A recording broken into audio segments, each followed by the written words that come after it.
The setting is the 1920s, and during this time, the mark of greed and carnage that is left on the streets by gang violence is unprecedented. Since the outlawing of alcohol consumption by the 18th Amendment in 1919, gang control of bootlegging and gambling was at an all-time high, and morality and civility was at an all-time low. Any and all alcoholic beverages were now made illegal, and for the men who actively broke the law, this, to them, meant big business. A wave of organized crime had swept the nation, and so an era of mass murder and corruption was born, and no city in all of America harbored more gang violence than Chicago, Illinois. During the era of Prohibition, this once tame, undisturbed city had become a haven of organized crime, and no city in all of America harbored more gang violence than Chicago, Illinois. During the era of Prohibition, this once tame and undisturbed city had become a haven of organized crime. As soon as the early years of the Roaring Twenties, the city had amassed over 7,000 drinking parlors, or speakeasies as they were known as during the time. Derived from how the way in which you would enter these parlors was by whispering secret code words at the entrance. Chicago had truly become a gangster's paradise. The city was even divided in two by rival gangs that sought control over the city's established underground economy. These gangs were named after the area of the city that they controlled, and they were known as the South Side Gang and the North Side Gang. The Irish-based rival gang on the north side was headed by mobster George Bugs Moran, a threatening man who had been arrested and jailed a total of 3 times before he turned 21. He took over as leader of the North Side Gang after the death of Dean O'Banion and 2 other North Side Gang leaders, and was even said to have popularized drive-by shootings. On the other end, the mostly Italian South Side Gang was led by none other than the man himself, Al Capone. Alphonse Gabriel Capone was arguably the most prevalent mafia figure in America's history, as he was a gang member for life, even as a young boy. He was mentored in the ways of racketeering by yet another legendary gangster, Johnny Torrio, who led him to Chicago, where he would soon become the monarch of all organized crime after Torrio stepped down as head of the Southside Gang. Both of these powerful and notorious men realized the opportunity Chicago had put in front of them, and they knew that through brute force and shady business, there was a lot of money to be made.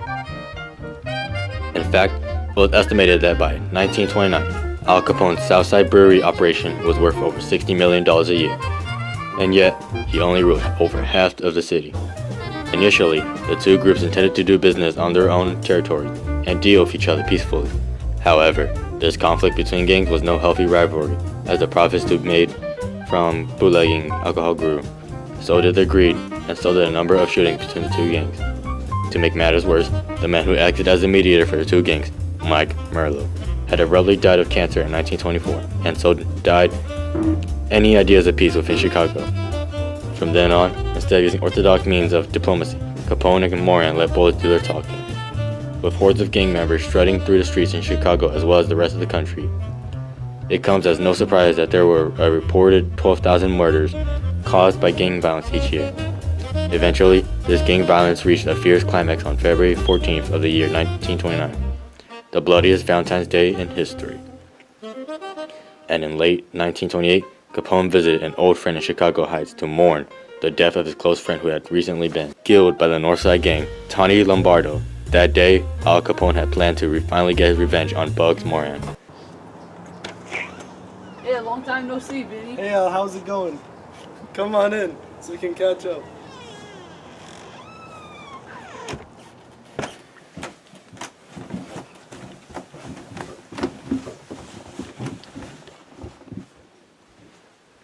Jesus, Al, we ain't talked in forever. What's on your mind? Vinny, you're one of my best friends, so I knew I could come talk to you about some business affairs. Ah, you and your business. Alright. What can I do for you? Well, of course you hear about old Tony Lombardo's murder, right? Yeah, I heard he kicked the bucket a couple months back, those damn Northside goons. Yeah, those clowns shot him up right in a restaurant up on busy Madison Street. Didn't even see it coming. Well, anyways, Vinny, you know that SMC Cottage Company on North Clock Street? Yeah, I know the one. With the big sign on the blacked out windows? That's right, and that dive on North Clock Street, and this sanctioned his whole base of operations. Why, that wise guy, I tell ya. Clown thinks he's the bee's knees nowadays, wearing his tailor-made suits and riding around his breather with the roof top down, like he's taunting us. And with this information, if we're ever gonna get them back for what they did to Tony, it'll be here. Now you're talking, so what's the plan? Simple. What we'll do, see, is we'll get a guy to give him an offer they can't refuse. We'll tell him that a hijacker got his grubby mitts on some of my top flight booze and is willing to sell them to him at a low roll price. We'll take down the whole lot of the Northside gang by bumping off Moran and some of his closest men. We'll have our guys move in across the street and serve at the block for maybe 3 weeks. Then we'll lead them in the garage of the SMC company, and then BAM! They get cut down. I like your thinking now, but I see one problem. See, do you really think we can just barge in there like we did with the O'Banian and then them other guys and cut them down again? They ain't gonna fall for that another time. You're right. Damn, how are we gonna get them guys in there without them getting shot up? I don't know, Al. I mean, we gotta be careful. We can't just go barging in there anymore. I mean, hell, last time we did, the feds almost got IDs our guys. Wait, Vinny, say that again. What, about the feds almost IDing our guys and... That's how we're gonna get our guys in there. We'll dress them up all real like feds, and they'll be thinking it'll just take a routine bribe to get them off their backs. And then we'll just pin them up against the wall, and then they'll get what's coming to them. Ah, you're a genius. And as good as done. We'll have this Valentine's Day go down in history as the day Bugs Moran bit the dust. From that day on, he'll be sleeping with the fish. And so, Capone's plan was set in motion.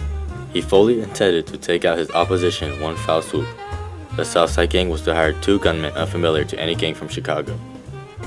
Little was known about these 2 men besides the fact that they were compensated with about $10,000 to carry out their task, and that they were armed with highly dangerous Thompson submachine guns. This surprisingly lethal and surprisingly compact firearm quickly became the most popular method of killing by gangsters in the Roaring '20s, as it was a concealable, took little skill to use, and packed a heavy punch. And just as Capone and his men had planned, Bugs Moran was intrigued by the chance of cheaply obtaining crates of his liquor and couldn't resist its opportunity, so he decided on assembling 7 of his men along with himself in the garage of the SMC Cartridge Company. You want to see me, boss? Yeah, Pete. Why don't you take a seat right there? Sure thing. Now, my associates have informed me of a very special bust. That is, a guy has taken a hold of Capone's prime brew and is willing to sell it for real cheap. Well, that's great, boss. We can steal some booze right under them Southside goons' noses, and they'd be none the wiser. That's right, and it'll save us a lot of money in our bootlegging business, too. Well, serves them right, boss. After what they did to O'Banian, Weiss, and Drucci, and other guys, they had it coming. Right on the money, Pete. That's why me and you and 6 more of our guys gonna meet up and get us that booze. Between Bump and Lombardo a few months back, we're definitely gonna get the last laugh. Yeah, we are. Hey, I'm gonna go tell Winecheck and the other guys, right, boss? All right, scram. Hey, Frank, you know what time it is? Brooks should have gotten here by now. It's 10:30, right when the boss told us we should all be here. Well, shucks. I mean, he should have been here by now. He would have usually been early, but I don't know. Maybe he's running late or something, I guess. But Bugs, you see them guys over there? Those 2 coppers were coming right our way. Don't worry about them. They're just some coppers. They'll go away right when you throw them some clams. All right, wait for him to walk up. Hey, alright, we don't want no trouble, guys, alright? What kind of operation you fellas running here? Listen, fellas, just here to conduct some business, okay? We don't need your bozos sticking your noses in business that ain't yours. But hey, look, we'll just give you guys some dough and you guys can pretend like nothing ever happened. Try and bribe a couple cops, eh? You know good crooks can't get out of this one. We're gonna have to ask you boys and your fellas here to line up against that wall right here. All right. We'll line up. Alright, see, we ain't did nothing. You can't prove we did nothing. Yeah. Alright, fellas. I believe it. But my Tommy gun don't. Worn out faces. And so, the deed was done. Although Bugs Moran had never showed up to the SMC Cartridge Company garage that day, 7 of his gang members, some of his closest men, were murdered, and nearly split in half by the mighty high-caliber rounds of the Thompson submachine gun. Moran's gang was in shambles, and Al Capone had left his bloody mark on Chicago that Valentine's Day. A Valentine's Day that shall never be forgotten.